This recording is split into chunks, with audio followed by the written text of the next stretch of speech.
Oi!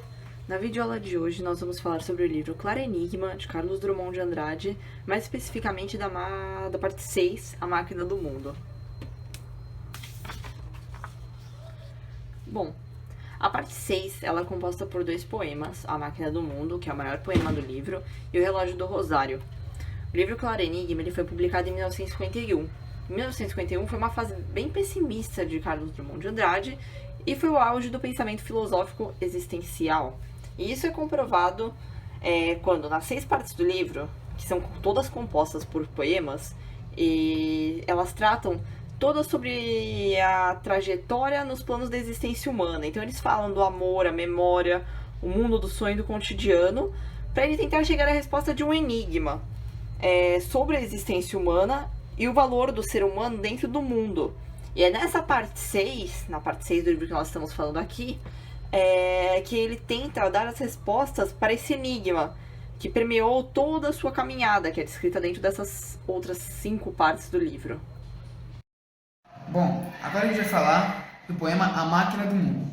Ele é o primeiro poema da 6ª parte do livro Claro Enigma, de Carlos Drummond de Andrade. A gente pode dizer que esse poema é um poema-chave da obra. Ele é um dos poemas mais importantes, se não o mais importante da obra e de toda a literatura de Carlos Drummond de Andrade. Ele foi eleito o melhor poema brasileiro de todos os tempos por alguns críticos da Folha de São Paulo, no início do século XXI. Quando a gente fala da obra, é importante a gente ressaltar alguns pontos, como por exemplo o lírico. Ele está em movimento, a história começa com o lírico palmilhando vagamente em uma estrada de Minas pedregosa. Ou seja, a gente tem uma ideia de incerteza nessa hora. Ele está vagando, sem rumo, procurando coisas novas, enfim. Mas é importante a questão do movimento.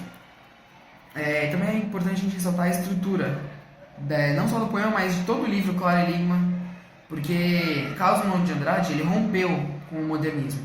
Ele deixou de lado o experimentalismo e o radicalismo que vinha existindo no movimento modernista no Brasil, e ele volta à estrutura clássica, ele se baseia na estrutura clássica.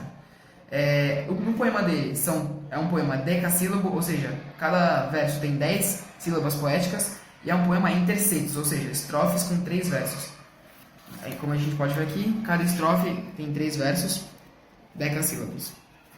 Ou seja, a gente tem 32 estrofes com 3 versos cada uma, e em cada verso a gente tem 10 sílabas poéticas.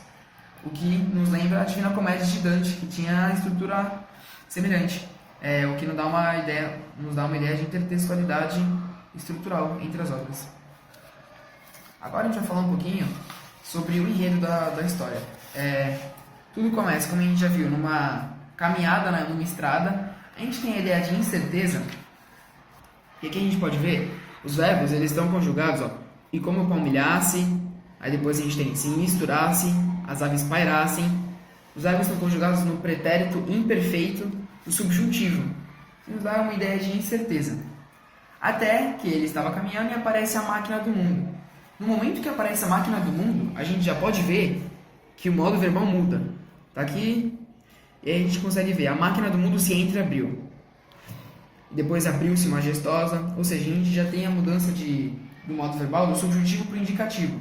Ou seja, só o aparecimento da máquina já faz com que o autor mude a forma de escrever.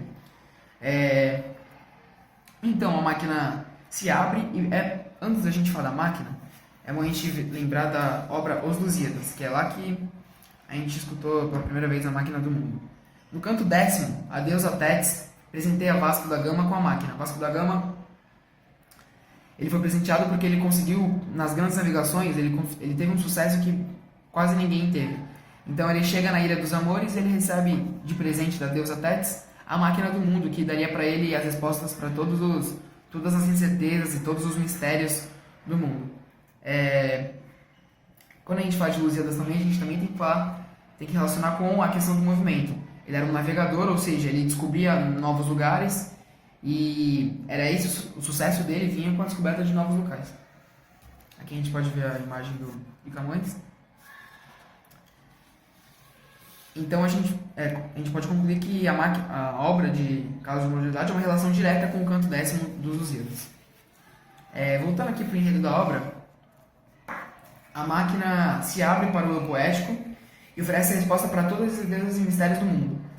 Aqui a gente pode ver, no poema, a gente vê que é muito detalhada a forma com que a máquina se abre no poema. Aqui a gente pode ver: abriu-se majestosa e circunspecta, sem emitir um som que fosse impuro, nem um clarão maior que o tolerável, pelas pupilas gastas na inspeção contínua e dolorosa do deserto. E aqui a gente vê de novo também: abriu-se em calma pura e convidando quantos sentidos e instruções estavam. Enfim, a gente pode ver que é muito detalhada a descrição da abertura da máquina. Aqui a gente pode ver, que é interessante também, a mudança do narrador. Aqui a gente está vendo os verbos que eles são conjugados no imperativo. Então a gente tem a ideia de que agora é a máquina que está falando, de que está ordenando o eu poético. Olha, repara, ausculta. Então, essa é a impressão que a gente tem. Mas, mesmo a máquina oferecendo tantos privilégios, tirar todas as dúvidas que o eu poético tinha, ele se mostra incurioso e ele acaba ignorando a máquina. A gente pode ver aqui, nas últimas 3 estrofes do poema: baixei os olhos, incurioso, laço, desdenhando colher, a coisa oferta que se abria gratuita a meu engenho.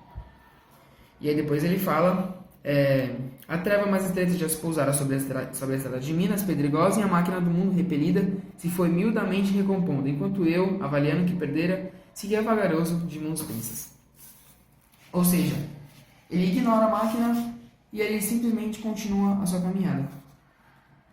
E com isso a gente tem o fim desse poema, e aí a gente vai ter agora a análise do segundo poema desse capítulo. Agora a gente vai falar sobre o último poema da parte 6 do livro Claro Enigma, o Relógio do Rosário. Então eu vou falar primeiro um pouco da estrutura em que o Relógio do Rosário foi escrito. Ele foi escrito em 22 dísticos rimados. Dísticos são as estrofes que possuem 2 versos. Aqui a gente tem um exemplo: era tão claro o dia, mas a treva do som baixando, em seu baixar me leva. A gente pode perceber aqui que existe a rima, e essa é a primeira estrofe do poema. Ela é dividida em 2 versos, no caso, 2 linhas, e existem 22 estrofes iguaizinhas a essa. Por que Carlos Drummond de Andrade ele decide reforçar tanto o número 2? É para mostrar a dualidade da reflexão do poema. Esse poema, ele nada mais é do que uma espécie de continuação do poema Máquina do Mundo. Ele continua em busca da resposta do enigma. Por quê? Porque ele não aceitou as respostas que a Máquina do Mundo iria dar para ele. Então ele está de mãos vazias novamente, através das respostas que ele quer encontrar para desvendar o enigma. Só que dessa vez, ele vai tentar entender esse enigma através do interior dos seres humanos. Ele vai tentar desvendar os princípios da existência. Então ele vai através da dualidade do eu e da humanidade, do ser e não ser, da dor e do amor, da vida e da morte, do tudo ou do nada. Bom, o que é o Relógio do Rosário? O Relógio do Rosário, na realidade, ele dá a ideia de que é uma praça, uma praça de uma cidade do interior, e ali nessa praça existe uma igreja com uma torre e seu relógio.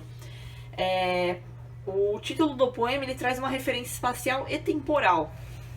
Quando o autor se encontra dentro da referência temporal, ele se encontra num dia claro.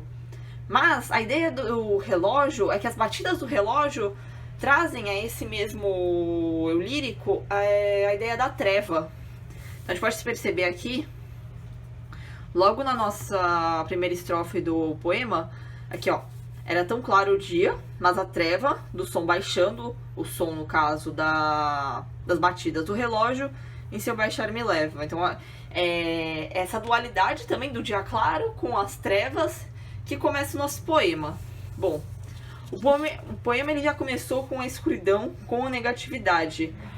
O caminho que esse eu lírico vai seguir durante esse poema é dentro mesmo dessas dualidades da nossa vida, como eu já tinha citado: o amor, a dor, a vida e a morte, por exemplo. E dentro dessas dualidades da vida, ele chega à conclusão que nós, como seres humanos, precisamos encontrar-nos uns nos outros para que a gente possa superar, na verdade, encontrar a essência que nos une uns aos outros, pro homem poder superar a maior das suas dores, que é no caso, a morte. O poema ele vai falar diretamente sobre as diversas dores que nós sentimos dentro da vida, desde o começo até o final. E vai falar, na realidade, ele vai debater sobre o sentido, né, da nossa existência aqui na Terra. E ele é realmente, Carlos Drummond, ele é um cara, como posso dizer, modernista. A gente percebe que ele tem toda essa angústia. Ele vaga por espaços exteriores e interiores, como por exemplo ele fez aqui no Relógio do Mundo, do Rosário, numa busca incessante pelo sentido da sua existência. Ele quer saber qual é o papel dele no mundo. Porque ele tá muito. Ele depois de tanta coisa ruim, depois de tanta guerra, de tanta morte, ele começa a se questionar o que ele é no mundo, o que somos nós no mundo. E essa ideia que o livro Claro Enigma nos traz. Eu espero que esse vídeo tenha ajudado vocês. E é isso. Muito obrigada.